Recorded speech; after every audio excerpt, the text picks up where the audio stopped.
What's up everyone, it's Petes here. So this is the results from my first Pellet test.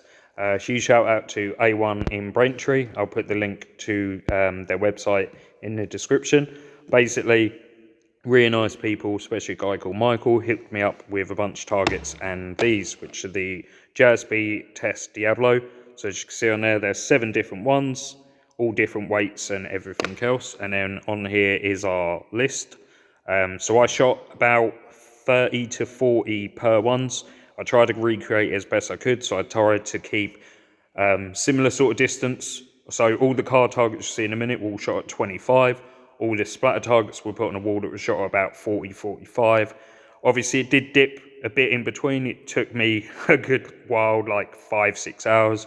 And obviously the gas needed filling up, so it did drag a tiny bit and everything else. But overall, the way that we had the standings was number 8 was obviously my favourite, which is the base one, which we'll get onto in a minute.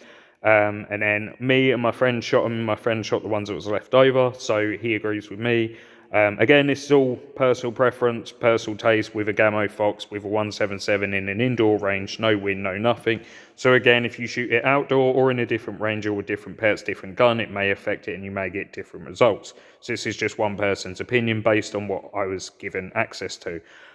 So my favourite ones pretty much is number 2 and number 7, both because they had the tightest grouping, both at 25, and then when we moved to the further one.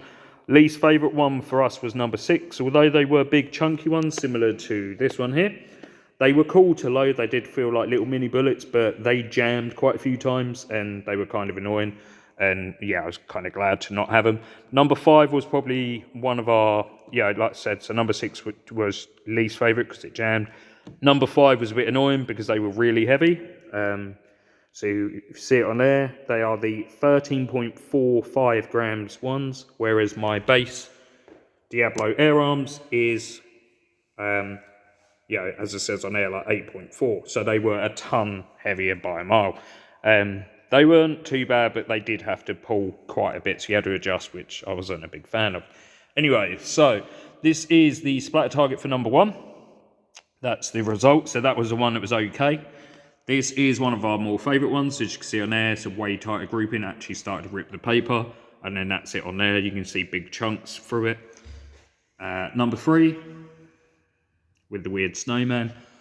Number 4, again, one of our favourite. Number 4 was alright, with the weird Mike Wazowski weird creature. Number 5 were the heaviest ones, as you can see on there. And then when it moves to the splatter targets, because like I said, they were so much heavier than what I'm used to, I did have to aim quite a lot above, and I just wasn't really fearing that, so that would be why. Number 6, like I said, these were least favourite because they jammed. They jammed both trying to load them, even though again they are 177s, they just didn't fit right. And then I also had them jam when I actually tried to load them. So did my mate. So that's both Gamo Phoxes used them. Both had issues, A, loading and B, shooting. Number 7 was one of our favourite ones because it was a tight grouping, as you can see. Again, some of these did pull. You got to take into account, 1, I'm a no shooter. I've only been shooting about a month. 2, I'm damn tired. I've been doing this for about 5 hours. And so obviously the gas started going and I got tired, hence why it started pulling. And then there's Scuffed Harry Potter there, as you can see.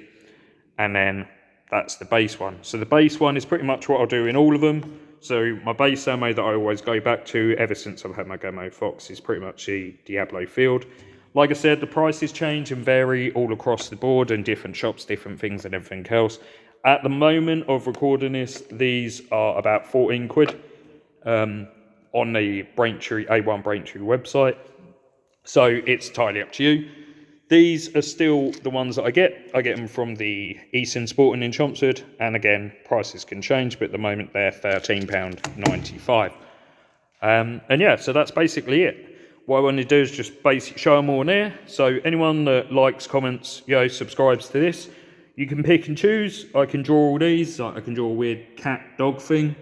I can draw a smiley face, and draw a slightly depressed snowman, and I can draw weird, messed up Harry Potter. or anything at all. As long as obviously it doesn't break terms and conditions and everything else, I can draw it. If you put in the comments once you've subscribed what colour and what design you want, I'll happily draw it. But yeah, so that's about it. I hope you enjoyed the video and everything else. Like I said, subscribe, it helps an absolute ton. Next pellet test video I'll do will be a massive amount quicker for me to shoot. It's basically going to be the Diablo Field Air Arms up against the RWS, which is in the bag, which is these ones here. See, very bad at getting things prepared. So yeah, these will be the next video that I make. So it'll be these put against these, and then it'll be a similar thing. So there'll be 2 card targets like these 2 here. They'll be based at 25 meters. I'll shoot 20 at one, then 20 at one of the splatter targets. It'll be at 40, 45. Then I'll do 20 with the air arms, and then again another 20 at the further one. So yeah, I hope you enjoyed the video and everything, and any questions put in the comments. I'll do my best to answer them all, and I'll see you all very soon.